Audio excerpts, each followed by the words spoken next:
Hey guys, welcome back to my channel. आज हम लोग पढ़ने वाले classification of sympatholytics and pharmacology of sympathomimetics. Sympathomimetics में हम लोग एड्रेनालिन का फार्माकोलॉजी पढ़ेंगे। तो सबसे पहले देखते हैं सिम्पैथोलाइटिक्स क्या होता है। सिम्पैथोलाइटिक ड्रग होता है जो कि सिम्पैथोमिमेटिक ड्रग के एक्शन को इनिबिट करता है बाय ब्लॉकिंग द रिसेप्टर। जहाँ पे सिम्पैथोमिमेटिक ड्रग जाके बाइंड होता था वहाँ पे सिम्पैथोलाइटिक्स बाइंड हो जाएगा और सिम्पैथोमिमेटिक ड्रग के इफेक्ट को इनिबिट कर देगा। सिम्पैथोलाइटिक्स को एंटी एड्रीनर्जिक ड्रग भी बोला जाता है, एड्रीनर्जिक ब्लॉकर्स भी बोला जाता है या फिर एड्रीनर्जिक एंटागोनिस्ट भी बोला जाता है, क्योंकि ये क्या करता है एड्रीनर्जिक रिसेप्टर्स को जाके बाइंड कर देता है। एड्रीनर्जिक रिसेप्टर्स क्या होता है? Alpha and beta receptor. Sympatholytics reversible भी हो सकता है एंड इरिवर्सिबल भी हो सकता है। अब देखते हैं सिम्पैथोलाइटिक्स का क्लासिफिकेशन। इसका 3 क्लासिफिकेशन है, alpha blocker, beta blocker and alpha and beta blocker. Alpha blocker वह होगा जो कि अल्फा रिसेप्टर पे जाके बाइंड हो जाएगा और उसे ब्लॉक कर देगा। बीटा ब्लॉकर क्या होगा? जो कि बीटा रिसेप्टर को ब्लॉक करेगा। एंड अल्फा बीटा ब्लॉकर वह होगा जो कि दोनों में से किसी पे भी जाके बाइंड होगा और किसी को भी ब्लॉक कर देगा। अब देखते हैं अल्फा ब्लॉकर। अल्फा ब्लॉकर में भी 3 टाइप का होगा, alpha non selective, alpha 1 selective and alpha 2 selective. Alpha non selective वह होगा जो या तो अल्फा 1 को या फिर अल्फा 2 को कहीं पे भी जाके बाइंड हो जाएगा और उसको ब्लॉक कर देगा, वो होगा अल्फा नॉन सेलेक्टिव। तो इसमें होगा फिनॉक्सीबेंजामिन एंड फेंटोलामिन। 2 एग्जाम्पल है इसका, फिनॉक्सीबेंजामिन एंड फेंटोलामिन। अब देखते हैं अल्फा 1 सेलेक्टिव। अल्फा 1 सेलेक्टिव वह होगा जो कि अल्फा 1 रिसेप्टर पे जाके बाइंड होगा और उसे ब्लॉक कर देगा।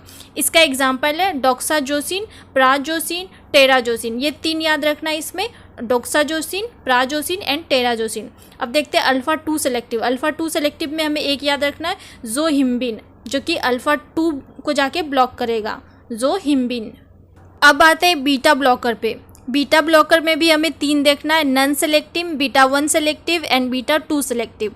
नॉन सेलेक्टिव बीटा ब्लॉकर वह होगा जो किसी पर भी जाके बाइंड हो जाएगा, बीटा 1 से भी बाइंड हो सकता है एंड बीटा 2 पे भी बाइंड हो सकता है।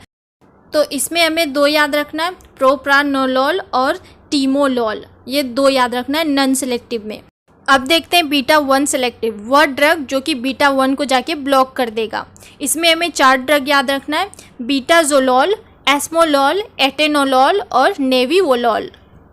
अब देखते हैं बीटा 2 सेलेक्टिव। इसमें हमें एक याद रखना है, ब्यूटोजामाइन, इसका याद रखना है। अब देखते हैं अल्फा बीटा ब्लॉकर, जो तीसरा क्लासिफिकेशन था सिम्पैथोलाइटिक्स का, अल्फा बीटा ब्लॉकर, उसका देखते हैं। इसमें हमें 2 याद रखना है, लैबिटेलोल एंड कार्विडिलोल। तो यहाँ सिम्पैथोलाइटिक्स का क्लासिफिकेशन कंप्लीट होता है। अब हम लोग नेक्स्ट देखते हैं फार्माकोलॉजिकल एक्शन ऑफ एड्रीनलिन। सबसे पहले देखते हैं हार्ट पे इसका क्या इफेक्ट होता है। एड्रीनलिन एक्ट करता है बीटा 1 रिसेप्टर्स पे, इससे क्या होता है हार्ट रेट इंक्रीज होता है। अब देखते हैं लीवर पे इसका क्या इफेक्ट होता है। इसकी वजह से ग्लाइकोजेनोलिसिस होता है, यानी कि ग्लाइकोजेन का ब्रेकडाउन होगा और उससे ग्लूकोज बनेगा। लीवर में प्रेजेंट होता है beta 2 receptor. Adrenaline sympathomimetic agent होता है, लीवर में बीटा 2 रिसेप्टर प्रेजेंट होता है जहाँ पे जाके एड्रीनलिन बाइंड होता है, इसकी वजह से ग्लाइकोजेनोलिसिस होता है। अब देखते हैं ब्लड वेसल्स में इसका क्या इफेक्ट होता है। एड्रीनलिन ब्लड वेसल्स में कॉन्स्ट्रिक्शन कॉज करता है और ब्लड वेसल में अल्फा 1 रिसेप्टर प्रेजेंट होता है जहाँ पे वो जाके बाइंड होती है एड्रीनलिन और वो कॉन्स्ट्रिक्शन करता है। अब देखते हैं रेस्पिरेटरी सिस्टम में इसका क्या इफेक्ट होता है। ये क्या करता है, ब्रोंकियल स्मूथ मसल को रिलैक्स करता है। ब्रोंकियल स्मूथ मसल में बीटा 2 रिसेप्टर होता है जहाँ पे जाके एड्रीनलिन बाइंड होता है और वहाँ के मसल्स को रिलैक्स करता है। अब देखते हैं जीआईटी पे इसका क्या इफेक्ट पड़ता है। जीआईटी में बीटा 2 रिसेप्टर प्रेजेंट होता है, इसकी वजह से पेरिस्टाल्सिस डिक्रीज होती है, क्योंकि ये एड्रीनलिन बाइंड करता है बीटा 2 रिसेप्टर से और ये पेरिस्टाल्सिस मूवमेंट को डिक्रीज कर देती है। ब्लेडर में इसकी वजह से यूरिन रिटेंशन होता है। सीएनएस पे इसका कोई इफेक्ट नहीं पड़ता है एंड आई के ऊपर भी इसका कोई इफेक्ट शो नहीं होता है। अब हम लोग एड्रीनलिन के कुछ यूज़ देख लेते हैं।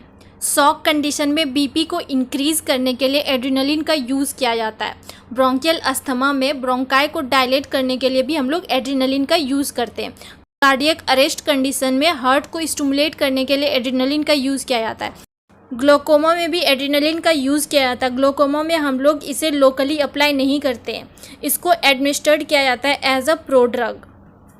तो यहाँ पे हमारा सिम्पैथोलैटिक्स का classification and pharmacology of sympathomimetics यानी कि एड्रेनलिन का फार्माकोलॉजी दोनों कंप्लीट होता है। आई होप आपको वीडियो पसंद आई होगी।